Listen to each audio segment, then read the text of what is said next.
আসসালামু আলাইকুম সুপ্রিয় দর্শক।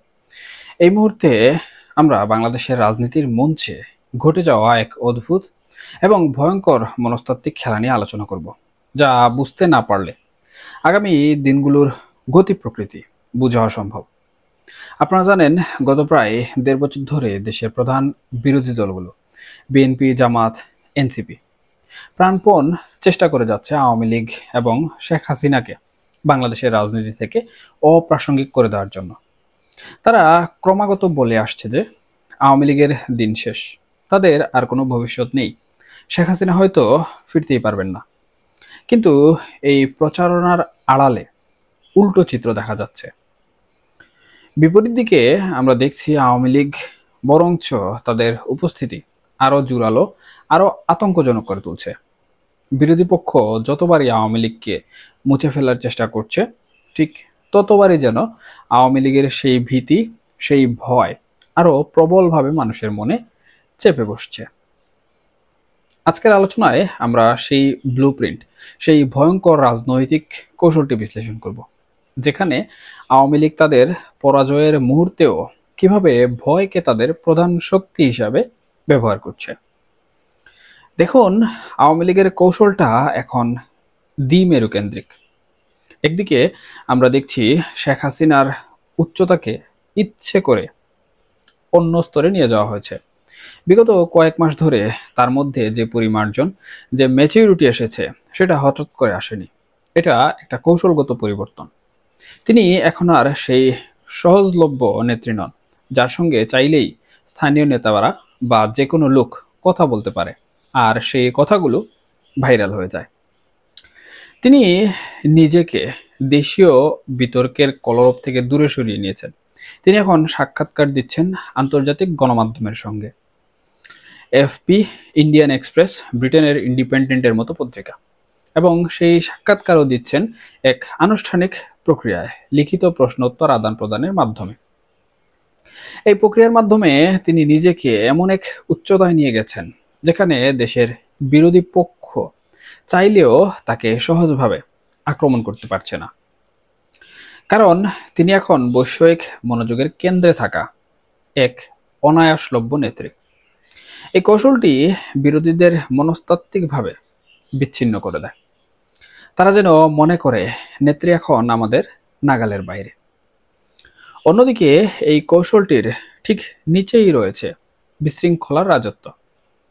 এখানে আমরা দেখতে পাই সেই স্থানীয় এবং সাবেক নেতাদের, যারা হয়তো অসুস্থ বা যাদের বক্তব্য সামাজিকভাবে দৃষ্টিকটু, যেমন সেই নেতার মাতাল অবস্থায় হুমকি দেয়া বা সাবেক মন্ত্রীর অসুস্থ শরীর নিয়ে লন্ডন থেকে হুঙ্কার দেয়া, এগুলো মুহূর্তের মধ্যে ভাইরাল হয়ে যাচ্ছে।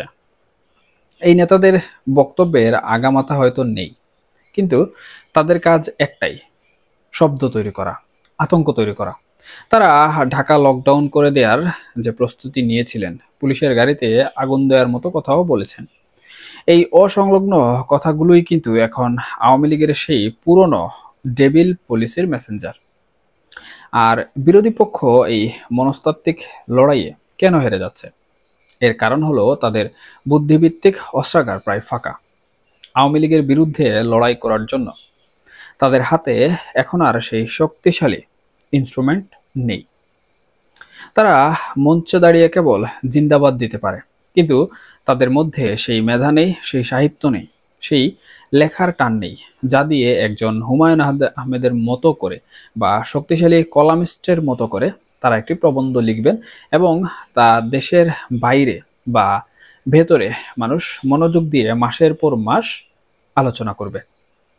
তারা যদি ২০০০ শব্দের একটা কলামও লেখে, তাদের ভক্ত অনুরাগীরা সেটা পড়তে চাইবে না, কারণ তাতে গভীরতা নেই। ফলে আওয়ামী লীগের এই দ্বিমুখী কৌশলের বিরুদ্ধে তাদের জবাব দেওয়ার মতো কোনো ভাষা বা প্ল্যাটফর্ম থাকছে না। তারা শুধু সেই শব্দ দূষণের মোকাবেলা করতে গিয়ে নিজেদের শক্তি ক্ষয় করছে। এখন আমরা আলোচনা করব আওয়ামী লীগের সেই আহত বাঘের শক্তি নিয়ে। পণ্ডিতেরা বলে গেছেন, একটি আহত প্রাণী সবচেয়ে বেশি ভয়ঙ্কর হয়ে ওঠে। আজকে আওয়ামী লীগ সেই আহত বাঘ, কিন্তু তাদের এই ভয়ের সংস্কৃতি একদিনে তৈরি হয়নি। এটাই তাদের মূল শক্তি। এই শক্তি এসেছে ইতিহাস থেকে। পাকিস্তান আমল থেকে শুরু করে জিয়াউর রহমান বা এরশাদের বিরুদ্ধে আন্দোলনে সব সময়ই তারা এই নেগেটিভ কৌশল, এই ভয় দেখানোর কৌশলকে কাজে লাগিয়েছে। তাদের রেকর্ড আছে লগি বইটার নৃশংসতার, প্রকাশ্য রাজপথে সাপের মতো মানুষ পিটিয়ে মারার, বিশ্বজিৎ হত্যা। তারা পারে না এমন কোনো কাজ নেই। তারা নিজেরা নিজেদের বাসে আগুন লাগিয়েও বলতে পারে বিএনপি আগুন লাগিয়েছে। এই যে ভয়ঙ্কর সব কাজের রেকর্ড, এটাই এখন আওয়ামী লীগের মূল শক্তি। আজকে যখনই বিরোধী দলের কোনো কর্মী আওয়ামী লীগের বিরুদ্ধে মারামারি করার কথা চিন্তা করে, তার স্মৃতিতে ইনস্ট্যান্টলি চলে আসে সেই রামদার ছবি, লগি বইটার তাণ্ডব। তার মনে পড়ে যায় ইলিয়াস আলী বা ব্যারিস্টার আরমানের মতো বড় বড় লোকজনের কি অবস্থা হয়েছিল।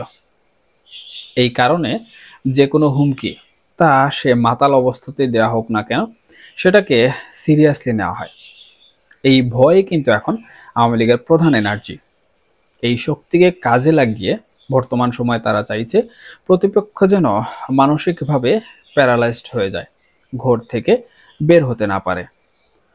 আর এই ব্লুপ্রিন্ট বাস্তবায়নের জন্য এখন কাজে লাগানো হচ্ছে সেই অলস কিন্তু বিত্তবান ক্যাডারদের, যারা হয়তো এখন লন্ডন, প্যারিস বা দিল্লিতে নিরাপদ জায়গায় বসে আছে। তাদের হাতে পর্যাপ্ত টাকা আছে এবং তাদের কোনো কাজ নেই। আর আমরা জানি অলস মস্তিষ্ক শয়তানের একটি বড় কারখানা। তাদের এখন একটাই কাজ, সারাদিন বসে বসে চিন্তা করা কিভাবে একটি বড় গিট্টু লাগানো যায়, কিভাবে একটার পর একটা সমস্যা তৈরি করে দেশের ভেতরে আতঙ্ক তৈরি করা যায়। এই দূরবর্তী স্থান থেকে পরিচালিত মনস্তাত্ত্বিক আক্রমণে তারা চাইছে দেশের পরিবেশ যেন কোনোভাবেই শান্ত না হয়। তারা চাইছে দেশ যেন সবসময় অস্থির, অনিরাপদ এবং কম্পমান থাকে। এই কৌশলটি খুবই সফল, কারণ যখনই আওয়ামী লীগের কোনো নেতা কোনো বিশৃঙ্খলা বা হুমকির কথা বলেন, বিরোধী দলগুলো তাদের নিজেদের শক্তিকে সেই হুমকি মোকাবেলার পেছনে ব্যয় করে ফেলে, কিন্তু আসল রাজনৈতিক এজেন্ডা বা মূল দাবি থেকে সরে যায়। আওয়ামী লীগ কিন্তু এটাই চায়, এটাই তাদের একমাত্র টার্গেট। এই পুরো বিশ্লেষণ আমাদের সামনে একটি ভয়ঙ্কর সত্য তুলে ধরে। বাংলাদেশের বর্তমান রাজনৈতিক লড়াই কোনো গণতান্ত্রিক বা আদর্শিক লড়াই নয়, এটি একটি মনস্তাত্ত্বিক যুদ্ধ, যা ইতিহাস এবং ভয়কে পুঁজি করে চালিত হচ্ছে। যত বেশি নির্বাচন বা আদালতের রায়ের মতো গুরুত্বপূর্ণ সময় এগিয়ে আসছে, ততই বেশি আওয়ামী লীগ তাদের সেই পুরনো কিন্তু মারাত্মক কার্যকর কৌশলকে ব্যবহার করে দেশকে অস্থির ও অনিরাপদ করে তুলছে। আমরা এই অনিরাপদ পরিবেশ কতদিন বহন করতে পারবো, সেটাই এখন সবচেয়ে বড় প্রশ্ন। এটাই দেশের আগামী দিনগুলোর সবচেয়ে বড় চ্যালেঞ্জ, এবং এই চ্যালেঞ্জ আদৌ রাজনৈতিক দলগুলো সহ্য করতে পারবে কিনা, অন্তর্বর্তীকালীন সরকার সহ্য করতে পারবে কিনা, অথবা তারা সেই চ্যালেঞ্জের মাধ্যমে কোনো বড় পরিবর্তনের শিকার হয়ে যাবে কিনা, এটাই কিন্তু এখন দেখার বিষয়।